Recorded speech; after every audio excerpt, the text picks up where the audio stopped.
Hello everyone. Class 9th के mathematics के part 2 में हम पढ़ रहे हैं बेसिक कंसेप्ट इन ज्योमेट्री। हमने लास्ट क्लास में देखे थे कि हमने नंबर लाइन पर कुछ कोऑर्डिनेट्स के और उनके बीच के डिस्टेंस फाइंड किए थे।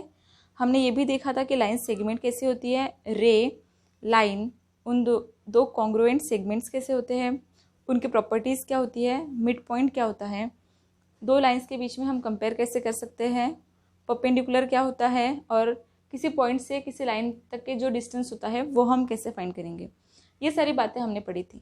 जब मैंने आपको ये बोला था कि जब हम एक सेगमेंट बोलते हैं तो वो होता है यूनियन सेट ऑफ पॉइंट्स।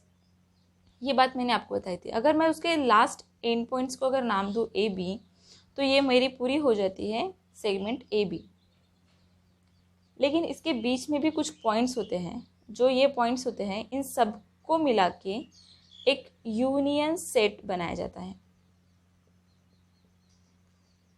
तो इसके बीच में अगर मैं पॉइंट दूँ सी डी ई तो ये पूरे के पूरे पॉइंट्स मिला के एक यूनियन सेट बनाएंगे, जिसकी वजह से हमें एक पूरी की पूरी एक सेगमेंट मिल रही है।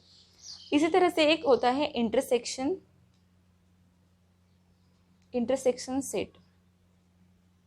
इंटरसेक्शन सेट ये होता है जैसे अगर मेरी एक सेगमेंट है ए बी, अगर मैं उसके बीच में कहीं पे पॉइंट दूँ सी और उसको एक्सटेंड करूँ डी तक के तो ये हो जाती है। जैसे मेरे अगर सेगमेंट ए बी है, सेगमेंट ए बी, और मेरी अगर सेगमेंट सी डी है तो इन दोनों सेगमेंट्स के बीच में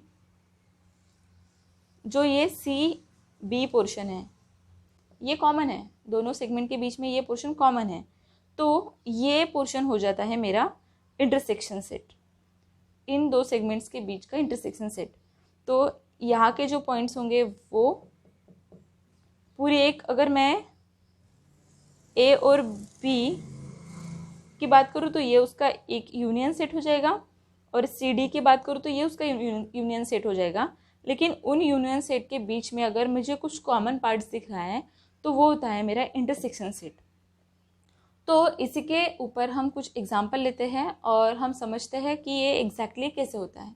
ठीक है,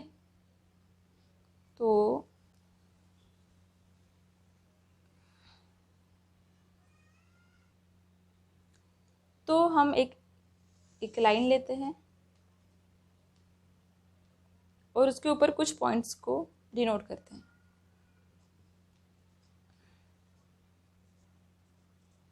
तो ये मेरे पास पॉइंट्स हो गए। अगर मेरा क्वेश्चन है कि मुझे रे आर पी के अपोजिट रे को ढूंढना है इस लाइन पर, तो मेरा आर पी रे है, ये हुआ मेरा रे आर पी।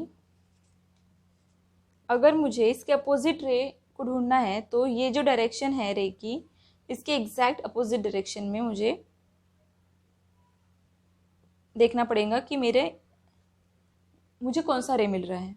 तो इसके अपोजिट डायरेक्शन में मुझे ये ओरिजिन कभी भी चेंज नहीं होगा, तो मुझे मिल रहे हैं रे आर एस और रे आर टी। तो मुझे ये दो रे मिल रहे हैं जो आर पी के एग्जैक्ट अपोजिट डायरेक्शन में है। तो मेरा आंसर हो जाएगा रे एस आर, सॉरी ओरिजिन हमेशा पहले लिखना चाहिए, रे आर एस एंड रे आर टी, ये हमारे अपोजिट रेज है रे आर पी के। ठीक है, तो हमारा दूसरा एग्जाम्पल है कि मुझे एक इंटरसेक्शन सेट देखना है रे पी क्यू और रे आर पी के बीच में। तो मेरा रे पी क्यू कहाँ पे है? रे पी क्यू है मेरा यहाँ पे, ray P Q, origin P and Q. Then जो मेरा आर पी, ये है मेरा आर क्यू रे। तो इन दोनों के बीच में मुझे एक इंटरसेक्शन सेट ढूंढना है। अगर मैं आर क्यू को कंसिडर कर रही हूँ तो इसके बीच में जो पॉइंट होगा पी, वो भी इस पर आ जाएगा। तो जो मेरा पी क्यू और पी क्यू ये कॉमन टर्म है दोनों ही रेज में, तो मेरा जो इंटरसेक्शन सेट हो जाएगा, जो कॉमन पोर्शन होता है वो हमेशा एक इंटरसेक्शन सेट होता है, तो जो रे पी क्यू हो जाएगा वो मेरा इंटरसेक्शन सेट बन जाएगा। हम ऐसे ही और एक एग्जांपल लेते हैं। मुझे अभी ढूंढना है कि union set of ray P Q and ray Q R, union set of ray P Q and ray Q R. तो मेरा रे है पी क्यू यहाँ पर और मेरा रे क्यू आर यहाँ पर। यहाँ पर Q फर्स्ट दिया है इसलिए मुझे Q को ओरिजिन कंसिडर करना पड़ेगा। मुझे यहाँ पे P फर्स्ट दिया था तो मैंने P को कंसिडर किया, तो P R इस डायरेक्शन में है तो मेरा रे इस डायरेक्शन में जाएगा और ये P Q का डायरेक्शन इस डायरेक्शन में। ठीक है, तो इनके बीच में अगर मुझे यूनियन सेट ढूंढना है, हमने देखा था कि इंटरसेक्शन सेट होगा हमारा ये जो पी क्यू होगा, जो कॉमन टर्म होगी वो, लेकिन जब हम यूनियन सेट देखेंगे तो हमें पूरी की पूरी टर्म हमारी जो यहाँ पे भी आनी चाहिए और पूरी की पूरी टर्म पॉइंट्स यहाँ पे भी आनी चाहिए। मतलब इस लाइन पे जो पॉइंट्स होंगे और इस लाइन पे जो पॉइंट्स होंगे वो हमारे पूरे यूनियन सेट में आने चाहिए। तो हम देख रहे हैं कि जो रे क्यू आर है वो कंप्लीट पॉइंट्स को डिनोट कर रही है, तो हमारा जो यूनियन सेट हो जाएगा वो हो जाएगा रे क्यू आर।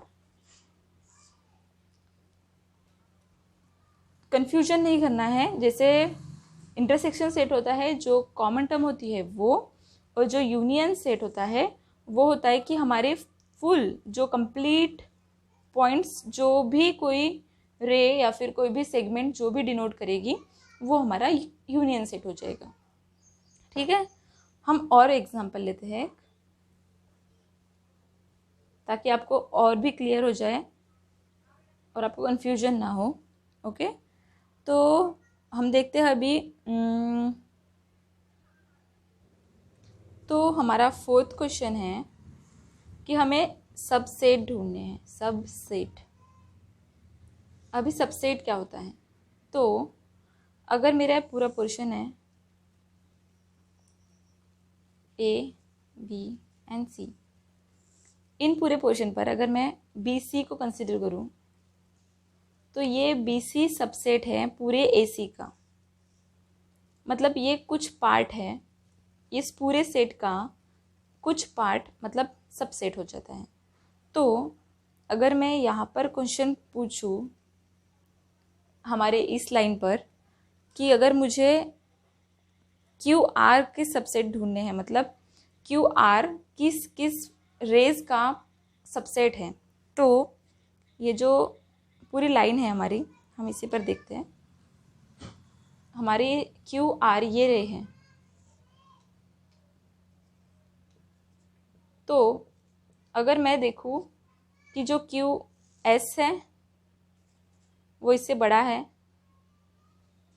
रे क्यू एस, रे क्यू टी, रे क्यू आर वो खुद का भी सबसेट है, वो खुद में ही आता है। लेकिन मैं क्यू पी को नहीं कंसिडर कर सकती, वो रे पी क्यू का क्यू पी का सबसेट नहीं होगा, क्योंकि ये कंप्लीट इतने पोर्शन को वो छोड़ रहा है, तो वो उसका सबसेट नहीं बनेगा। तो हमारे सबसेट हैं जिसे Q R, Q S, Q T के सबसेट है, मतलब जो हमारा क्यू आर है वो सबसेट हो जाता है इन तीनों का।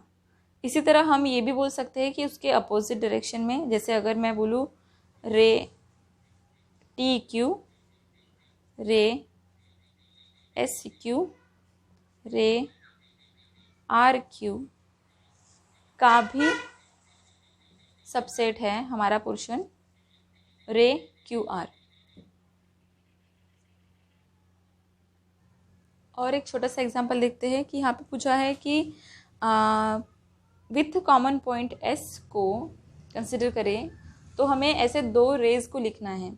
तो उसको लिख सकते हैं जैसे हम ray S R, ray S P, ray S Q, ray S T, ये सारे rays with common point S को कंसिडर करके हम लिख सकते हैं।